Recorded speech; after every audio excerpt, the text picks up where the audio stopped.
Welcome back. My guest this evening, Giselle Gould. I've got Harry Joffe with me. Email from Anna and George. He says, if I have a living trust, do I still need a will? Do you think you still need that? You still need a will, huh? Because you've got assets in your own name. And you could have minor children. I mean, you could have a whole lot of things that you have to deal with. You could have loan accounts, you could have debt, you could have creditors. You've definitely got to have a will, and there could be a whole lot of other areas. I mean, a trust doesn't just encompass, all your assets. As I say, how do you get the assets into a trust? It could be a loan account that has to be paid off on your death. You could have lent to your children. If you've got minor children, as we said, there's bonds, there's bequests that you want to make that might not be in the trust. Definitely, a trust doesn't take away a will. Harry, let me tell you the case that when someone got a claim against an individual and their attorney is acting for that particular individual who maintains that that claim is not valid, the individual, that person then dies. The attorney now is appointed the executor. Does the attorney's role change in terms of responsibility? I mean, clients will say to attorney, I'm not responsible, we'll fight it in the courts. But when that person dies, the attorney as the executor has a different role, doesn't he? It's a very good question, because of course the executor's role is to finalise matters and gather in what's due to the estate. And the attorney's role is of course to fight the case. Take instructions from his client. Correct, who is the executor now. I agree, it's a very good question that, and it's a problem. I mean, there's no simple answer on these things. These are all common law issues, conflict of interest and, separation of duties and responsibilities. And it's not easy. I mean, we had a discussion last week. Can an executor accept a donation from a third party into their estate? And the whole group was split, and it seemed to come out that the executor can't. So, it's very complicated law we're going into there. Giselle, let's just talk about inheritance. I mean, if you don't, even a beneficiary trust, I mean, it comes to an end when the child reaches major age. Used to be 21, it's now 18. Isn't that a major problem? Well, I think if you differentiate between a beneficiary fund and an umbrella trust, in an umbrella trust, the trustees have the discretion in terms of managing those assets. So it doesn't necessarily have to terminate at age 18. So the umbrella trust you can definitely carry on for longer and administer it for longer because it's not subject to that. Whereas in your beneficiary fund, you're subject to your age of majority. But that too is a problem in a beneficiary fund. And what we're trying to do is negotiate with National Treasury to actually have that extended, because in South Africa, 18-year-olds haven't finished matric. What's the sense of giving an 18-year-old in matric or even lower grade all his assets? So it's definitely not practical for beneficiary funds, and we're lobbying very hard with authorities to actually change that. I mean, that's a real problem, isn't it, Harry? Young people inheriting. We have that all the time with normal inter vivos trusts. At what age do the kids become entitled?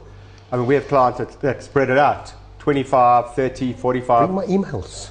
We even had a client, but I'll just take it to its absolute extreme, who put a clause in the trust the kid couldn't inherit until he turned 50, which I think was pushing it a little bit far. But it's a major problem. I mean, it's not just beneficiary, it's normal inter vivos as well. Well, we've got Suzette on the line. Suzette, good evening. Go ahead with the question. Good evening, Bryan. My question is a joint will binding on the surviving spouse? Harry, joint will binding on a surviving spouse. Well, it's one of those very difficult questions. It's really not, is it? Yeah. Unless, Harry, you create massing. Exactly. I mean, it's a very difficult question to answer because you can't give a blanket answer without looking at the will. As you say, I mean, you could create massing and the surviving spouse could accept and then they are stuck. But you could have a joint will which the surviving spouse doesn't have to accept. In other words, they don't adiate, they reject. So again, you can't give a one-liner to that. You'd have to look at the facts, you'd have to look at the actual detail of the will and see. And often the courts will say it's not binding on the surviving spouse and it's not valid, and that's where the surviving spouse gets caught. She thinks there's a will to look after he dies, and there's actually not a valid will. So we're getting great questions tonight. I mean, we could really write books on some of these questions. Well, we're also getting some questions, but I can't see the emails coming up on my prompt. So I'm not able, I've got an email coming in now from, could my producer please bring that email up? Sorry. Harry, email from Heather in Pinetown. I've been requested to be a trustee on the death of a friend of mine. How onerous is the responsibility? Giselle, you know how onerous are responsibilities for trustee. Just share the...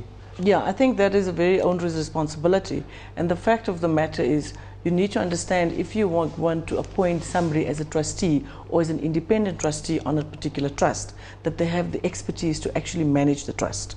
And a lot of problems stem from people appointing people that they trust, but not necessarily that have the experience and the knowledge to administer and invest those assets properly. And that becomes problematic as well. As Harry said earlier, later down the line it becomes something that hasn't been managed and administered properly. Bryan, I must tell you, there are a lot of professionals now that won't take on a trusteeship. It's just so onerous, and the court cases and the Trust Property Control Act are just so strict. They say to me, why must we do it? The fees they charge aren't commensurate to the work they do.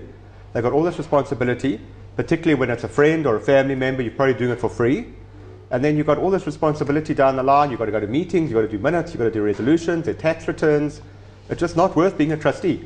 And apart from companies like Giselle who do it professionally, you won't find individuals willingly taking on a role of a trustee anymore. It's just so much risk for so little reward.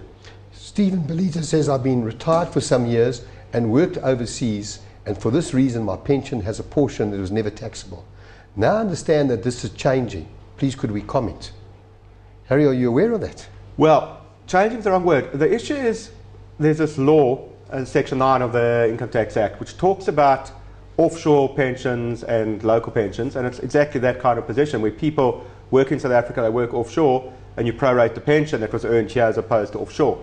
Now, the position used to be that if you had that kind of position, SARS would allow you to prorate, and the pension you earned from offshore service wasn't taxable here. That law changed a couple of years ago. Not so much the law, more SARS's interpretation.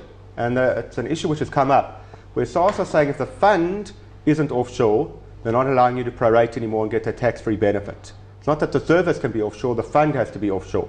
But Harry, people that are in retirement and who've been getting a portion of their pension tax-free are now going to find that they've got to pay tax on the full portion. Well, it's not so simple. The industry is taking this up very seriously with SARS, and the Institute of Retirement Funds are taking it up. And it's probably going to go to senior counsel, and there might even be a court case eventually, because the industry doesn't agree with SARS's interpretation, I must tell you. And the people that are far more qualified than me that are running it, but they really are very big on that. They say if the service was offshore, you should get the proration. SARS are saying no, if the funds are offshore only, you get the proration, and that's a total change in concept. So there's a lot of long way to go on this still. I think it's got to be. I think there's got to be some action. Someone's got to take it up. And well, the Institute of Retirement Funds definitely are. CISA are. So there's a lot of bodies that are now taking this forward. Okay, email from Andrew in Cape Town. He says, what are the state duty implications of prenuptial agreements and then assets that accrue under an out-of-community or property marriage with accrual? Okay, so that's very interesting. Again, I mean, really interesting questions tonight, Bryan. If you have an accrual, I mean, that means, of course, you value your estates when you get married, and you value your estates when you end the marriage by death or divorce. And the estate which is grown by more pays the estate which is grown by less, half the difference. So that makes a big difference to your estate planning in two ways. Number one, there could be an estate duty consequence. In other words, if you're the richer spouse and your other spouse dies, you might have to pay over to them, and that could be a liability in your estate or an asset in their estate, and vice versa. So if the poorer spouse dies, there could be an issue there as well. So there's an estate duty issue, but there's a liquidity issue. So husband and wife get married, wife dies, she's a poorer party, husband now in terms of the accrual has to pay over cash to her estate, unless she's left everything to him in the will, in which case it would become irrelevant. But that's not the case. If she's left assets to kids and to third parties, he has to pay money into the estate because she's a creditor, and he's got a liability, and the heirs can go and say, we want our money. So it makes a huge difference to estate planning, estate duty, liquidity, cash positions. Giselle, one of the problems people don't realise is under a pension fund, when you nominate a beneficiary, it's not necessarily going to be carried out by the trustees. Trustees have their own investigation to ensure not that beneficiaries are nominated, that dependents are paid first before any beneficiaries. It's quite a problem with people not realising that. They think that automatically a beneficiary nomination will assure that that person receives the funds, not like a life policy. Yeah, I think the adjudicator gets a lot of problems as far as those things are concerned. But the fact of the matter is the state looks at it from the point of view that you were given a tax incentive to save in the first place, and to ensure that your dependents don't become dependent on the state. The state then expect the trustees to actually make sure that the dependence of that individual is taken care of so that they don't become that. So based on your tax incentive, you're going to have to consider the dependents before you look at any nominees or any other beneficiary on your nomination form. Well, we'd like to thank Harry and Giselle for joining me this evening. If you've been unable to get through to the program and want to ask other questions, please feel free to call my question line 011 8880 4888, or you can email me on bdtelevision.co.za. Just one thing about the estate planning, please understand that trusts are a very good vehicle to use for an estate plan, but you've got to make sure that that trust is administered correctly. I'd like to thank you for watching. Good night.